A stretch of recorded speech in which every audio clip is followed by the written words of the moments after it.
As you're planning for your retirement, whether that's 10 years away, 10 months away, or 10 weeks away, one of the things that can really help is to keep our expenses under control. And one of the big expenses are the taxes that we pay.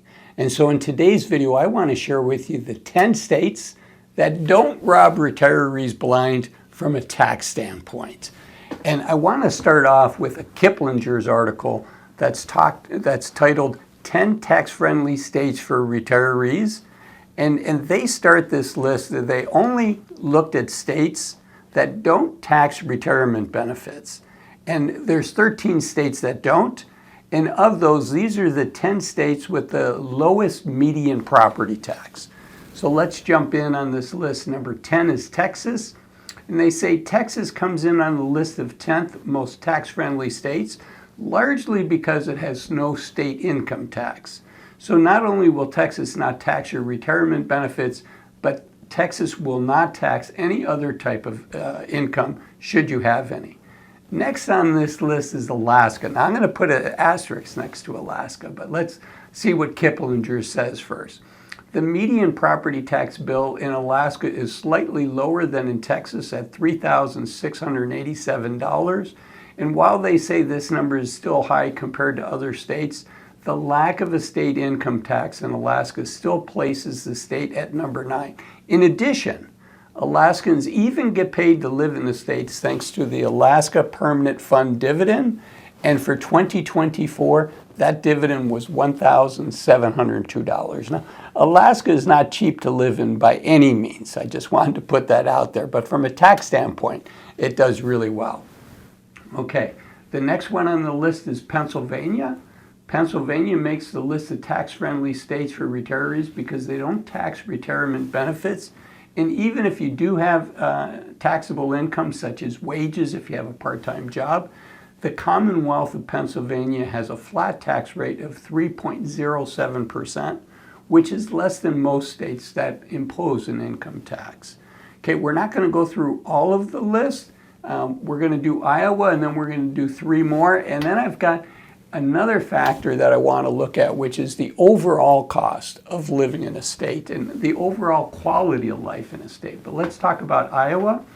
Their median tax bill falls below $3,000, so they're the 7th most tax-friendly state on the list.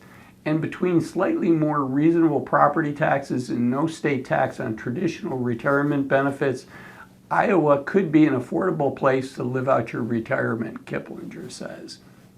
Okay, now these are the top 3. So I'll have the full list. You can look it up online by the title of the article. But let's talk about the top 3 that are the least taxed states in the country. Wyoming is the 3rd least taxed state. Wyoming's another retirement destination without income tax, so that already makes it tax-friendly for retirees. And with a median property tax bill of $1,567, they say Wyoming is even more affordable, at least where taxes are concerned. Okay, the 2nd most tax-friendly state is Tennessee. Yet another state with no income tax. They come in as the 2nd most tax-friendly place. Median tax bill of less than $1,400. And the number 1, drum roll please, is Mississippi. Of all the states that won't take a cut of your retirement income, Mississippi has the lowest taxes. But I want to show all of the states here in on another article on Kiplinger's. These are taxes. The blue are the least taxed, which we just went through, and the red are the most taxed. So you can pause the video, but I also want to look at total quality of life. And so Visual Capitalist did an article, the 10 best states to retire in, and they look at 5 different factors. And this article was published in September of 2024 by Pallaviyo Rao and Anna Diederich did the graphic. And I also want to thank Veronal for the graphic here. Okay, 10 best states. And number 1 on this list is Delaware. The affordability puts it at number 20, but the well-being is number 2. Healthcare is number 39, the weather is number 8, crime is number 36. So you can see this list here. Let's keep going through it. West Virginia is ranked number 1 for an affordability standpoint. It's number 27th for well-being, number 50th for healthcare. That surprises me, so it's the worst. Georgia is number 5 from an affordability standpoint. Number 6 from a weather standpoint. South Carolina, number 17 from an affordability standpoint. Another standout, number 9 for weather. Missouri is ranked number 9 from an affordability standpoint. And kind of middle of the pack for the other factors, Mississippi ranked number 2 for affordability after West Virginia. And number 5 for weather, another one that surprises me. So whoever put this chart together probably did not mind hot and humid weather. Okay, Pennsylvania, we talked about earlier, they're ranked number 25 from an affordability standpoint. And this is why I wanted to show this chart, because it's not just about taxes, it's about everything else. So we talked about Pennsylvania earlier. It did very well from a state taxation standpoint, but you can see affordability right in the middle of the pack for the country. And let's see, the other number 12 would be on crime. So it's doing pretty well from a crime standpoint. Florida, while it's only ranked number 37 on affordability, that doesn't surprise me, right? I mean, Florida has really made itself attractive for retirees by the way, the lack of taxation on most retiree benefits. But the reality is housing costs are going up, and importantly, property taxes are going up, and property insurance is going up in the state of Florida.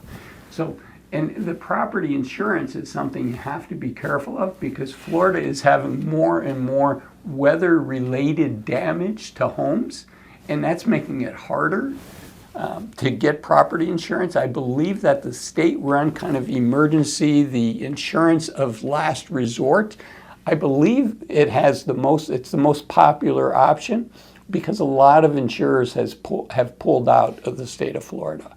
Okay, Iowa made this list, and it tends to do pretty well. It's in the top quintile, should we say. It's number 16th for affordability, number 33 for well-being, number 12 for healthcare, number 12 also on crime. And then we have Wyoming at number 8 from an affordability standpoint, and then number 7 from a crime standpoint. So again, you know, our expenses are an important part of being able to retire, but it's not the whole, if you will, it's not the whole enchilada. It's the quality of life, and we want to not just optimize on the dollars, but also on the quality of life. And most people, most retirees, when they do sell their home, if they downsize, the vast majority of retirees stay in the same county, stay in the same state.